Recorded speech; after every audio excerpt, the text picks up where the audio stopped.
Yeah. All right. I open the meeting at 5:59. Everybody could stand for the pledge of allegiance. Pledge allegiance to the flag of the United States of America, and to the republic for which it stands, one nation, under God, indivisible, with liberty and justice for all. We have quorum. Any conflict of interest? I do on the Rangeley North subdivision. Okay. When we get there. So. Yes, I'll be in the crowd. All right. Any adjustments to the agenda? Any public to speak on a non-agenda item? See, no. Review minutes from January 24th. And second on it. Make a motion to accept the minutes from January 24th. Second, All in favor? Any correspondence? Any new business? It's coming. Okay. Continuing business, subdivision amendment, Rangeley North. Where do we sit with this, guys? It wasn't here. I see we got some papers. Yeah, you basically have that letter that they'd sent back, Mhm. addressing the concerns that we had. Yes, I can read through it. I read through it today. Yeah, and I can give an overview of that if you Yeah, like, you'd might like. be Go helpful. ahead. I mean, I think last time there were a few questions brought up. I think the board had some questions, but some of the public had questions too. So, one of the sort of main questions was, does the easement allowing access over Johnson Lane for lot 5 still hold even if the parcel's split? And again, there's language in the deed that says there's a perpetual right of way for travel by vehicle or foot over Johnson Lane to access lot 5. And we did double check with Ron's attorney and he did provide a letter, but just in summary, the easement will go with the land, so parcel 5, whether it remains 1 lot, whether it remains whether it becomes 4 lots. So he does have access and will be allowed access to the 2 proposed lots that, would be coming off of Johnson Lane. And then those lots, technically they also have access from Taylor Farm Road, but the 2 top lots, makes more sense to have a driveway off of the road that's close by. There was talk about short-term and residential rentals. And if it was considered a commercial use, since there's something in the deed covenants for Rangeley North and Johnson Farm subdivisions that would not allow a commercial use on a residential lot. And so the determination that we found, or Ron's attorney found, was that the rental of a residence for any length of time would not be considered commercial. And as such, there's no deed covenants or ordinances that, wouldn't allow that, because residential rentals are allowed.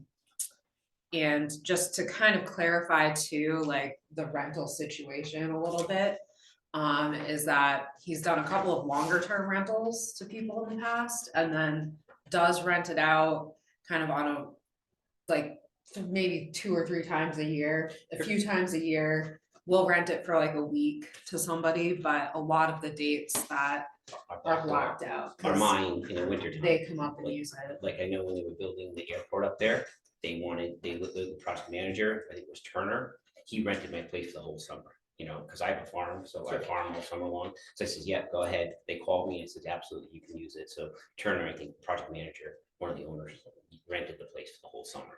And then I did rent one summer to the health department. It was a traveling nurse, but pretty much more refurbished. They manage it and they take care of the place. And I also have a property manager that takes care of the place too. But I'm up here mostly in the winter time. And, you know, when first does come in, they clean the place for me, and then when I leave, they take care of it. But I do have my friends that do come up here. You know, I've been coming up here since '83, riding snowmobiles. I used to stay at Mike Sports Pub and Grub, you know, where Sargent's is. That's where I used to stay upstairs. Then this place came available, and I ended up buying this place from one of my good friends. And no, I love it up there. It's just, and my dad's from, I told you guys the same thing. My dad's, he's a hunting guy up in Rockwood. He guy, and he's right by the parking lot, and right by the post office. That's where he lives.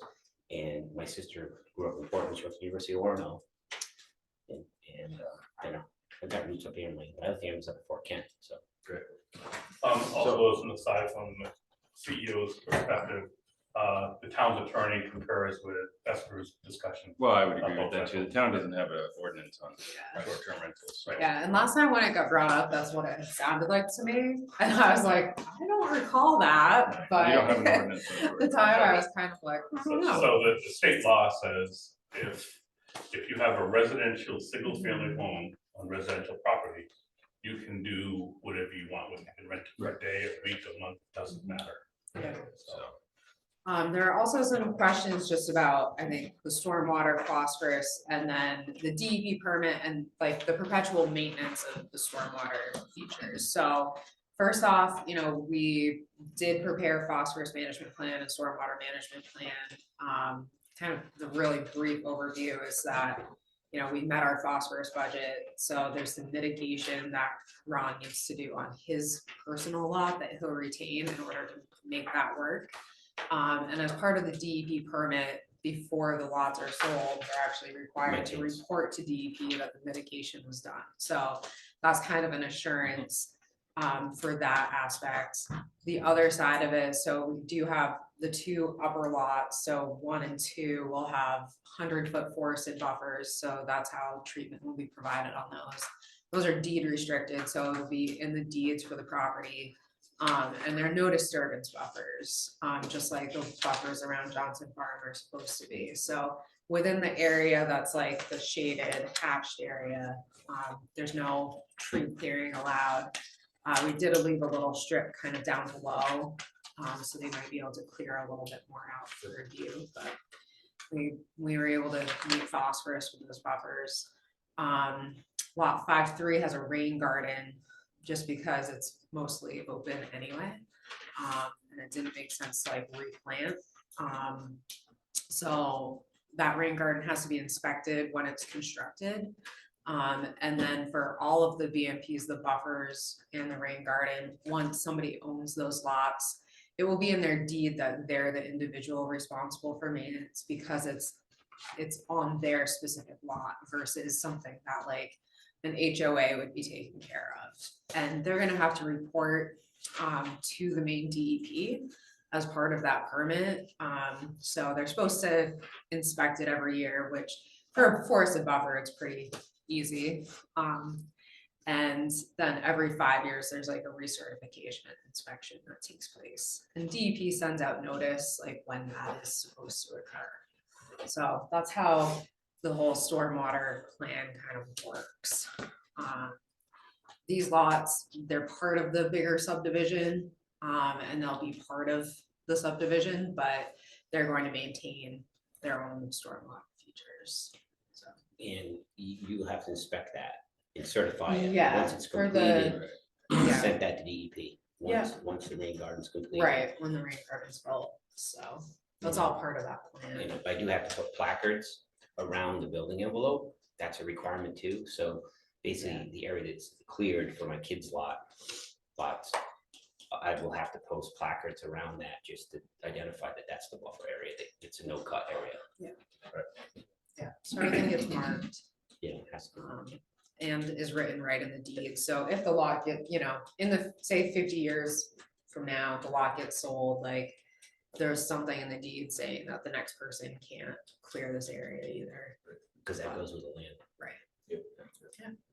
So if there's any other questions, we can answer those, but I think that those were kind of the main questions last time. So, well, I got one question. That subdivision, does Rangeley Sewer serve that? Does anybody know?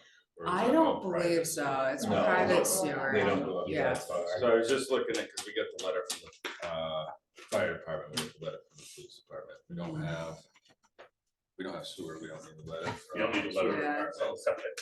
Yeah, it's all gonna be private well and septic. We did provide the soil tests, so those are in the original application, and I think we had talked about that the first time. Yeah, it's on the Yeah, application, so- it's not applicable from the sewer department or the Yeah. water department. So what else, guys?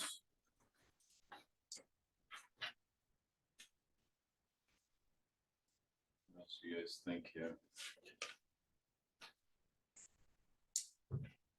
This point is Yeah, pretty we good?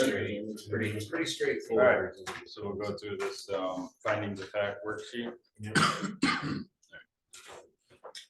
I make a motion that the applicant has standing to present this application as the owner. Second. All in favor? Okay. I make the motion that the planning board has authority to consider this request for a subdivision amendment as required by chapter 33 of Rancho Town Code. Second. All in favor?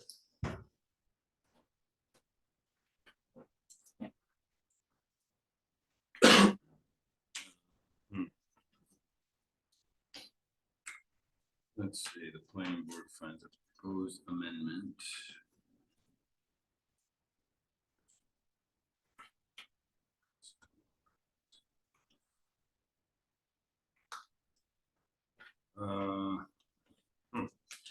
It's not increase, decrease, acreage. It's the same. Okay. All right, so I make a motion that the planning board finds that the proposed amendment does not increase or decrease the total acreage from the original approved plan. And does increase the total number of lots in the subdivision. Second. All in favor?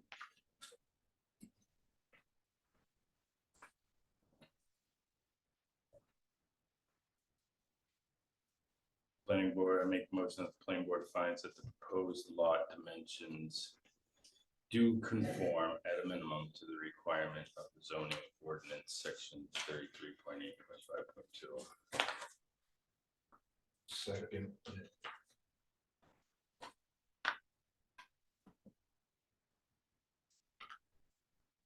Oh. Hmm? Vote. Yeah. All in favor? Oh, all in favor, sorry. Make a motion that the planning board finds that every lot has access that is significant to afford a reasonable mean of ingress and egress for emergency vehicles, as well as those to access the property in its intended use. Okay, all in favor?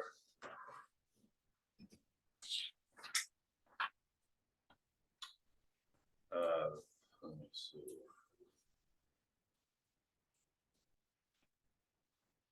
Make the motion that the planning board finds that the easements across lots or centered on rear or sidelines have been provided for utilities where necessary and are at least 20 feet wide. That's my motion. Second. Yeah.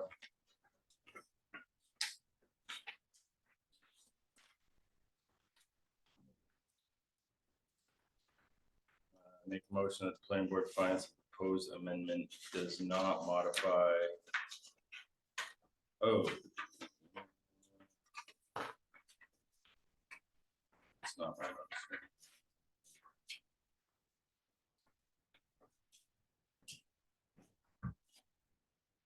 Well, it kind of does modify it.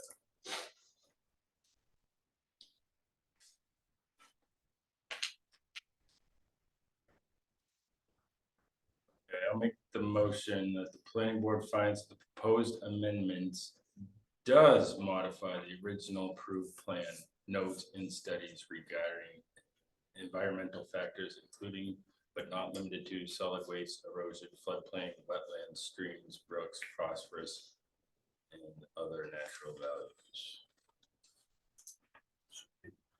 In favor?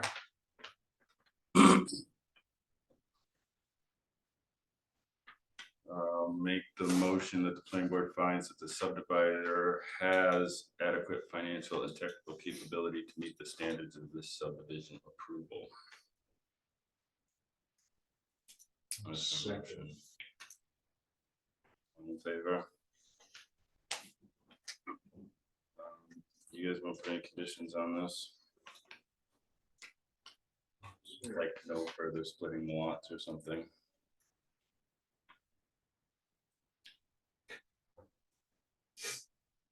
I think we can split them anymore. No, because Probably they're frontage. can, well, not. At least not right currently. now, yeah. Rules change. I was in gonna say 50 rules years. change though, so. It's up to you guys, whatever you want to do. I mean, if you wanna ease the neighbors' minds, maybe throw it in there as a condition, there you go. All right. Okay, based upon the proceedings, findings and conclusion, the request for an amendment to previously approved subdivision plan is hereby granted without conditions. That is my motion. Second. All in favor? There you go. Yeah. Thank you, guys. I did bring a plan to sign. Yeah. I don't know if you guys wanna do that now. What's that? Okay, Or let's do that first. you know, we could sign that. You can get it recorded and I'll be done. I don't know where you wanna do it. Maybe this table. Or type it around. Take special time. Just, yeah. We have Mylar, it used to have to be like. I know, sometimes.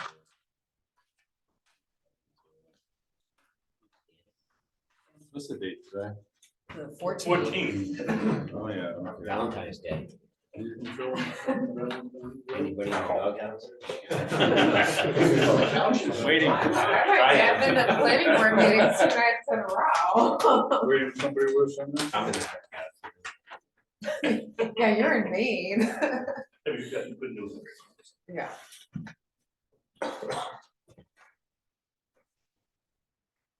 It's just 2 copies. Yeah.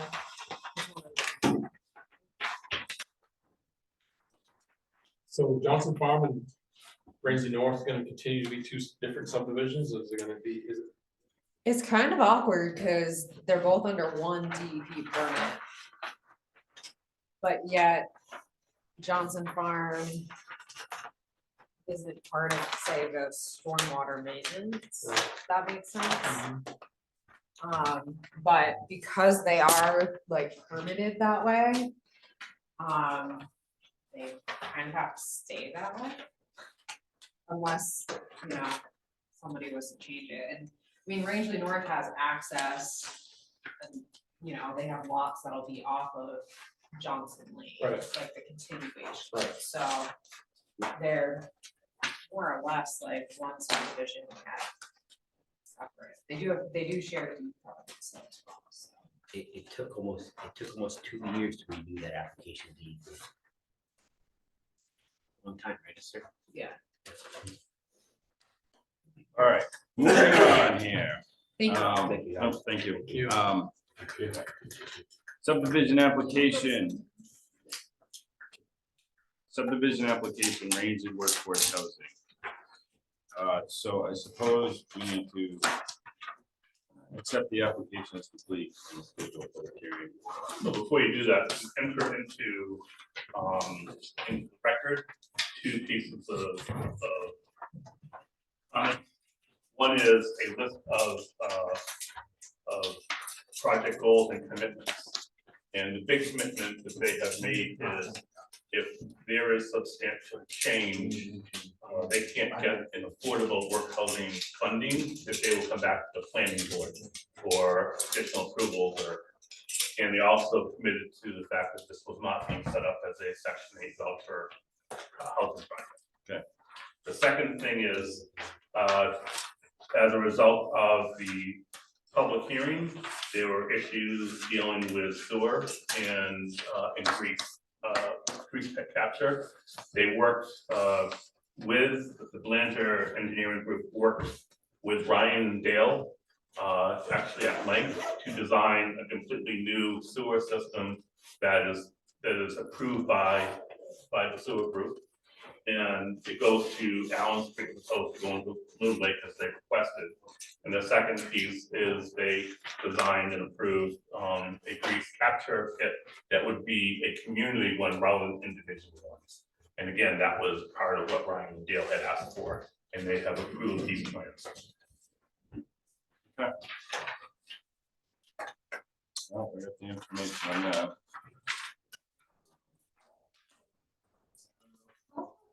I don't think we need to do much more other than. Just need to get this one. Yeah, we just need to, Accept the application as That's complete. it's complete, Final, so that's final. if somebody would make a motion to, that the application is complete, then we can set a date for public hearing and. Actually, West complete, accept the application as final. That's fine. Well, it's the same thing, it's something that's complete. Yeah, but we had the preliminary, this is the final, so we have to separate, either both complete, but the semantics, I understand. Yes, the application is final. All right, so I need a motion that the final application is complete. Make a motion that the final application is complete. Need a second?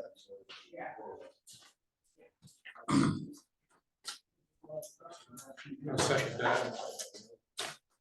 All in favor? All right, so now we gotta set a public hearing. We don't, let's see the dates. You said the So 28th. 28th is the We next can't do meeting. it. We're asking for 4 weeks, That's fine. because I want to have a full board at that meeting. So we could do March the 13th. Yep. Now, we're gonna be public hearing, that's obviously gonna be advertised. Will letters be sent out to direct abutters Yes. to the property? Okay, how Within direct? 500 feet. Within 500 feet.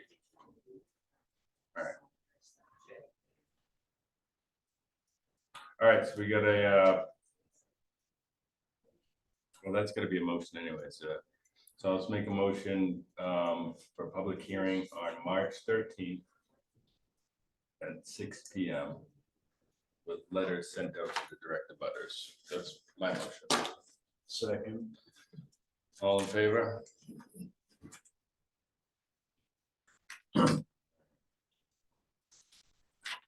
Get to that. I don't think there's anything else. The next meeting is February 28th at 6 p.m. Make a motion to adjourn the meeting at 6:23. Second. All in favor?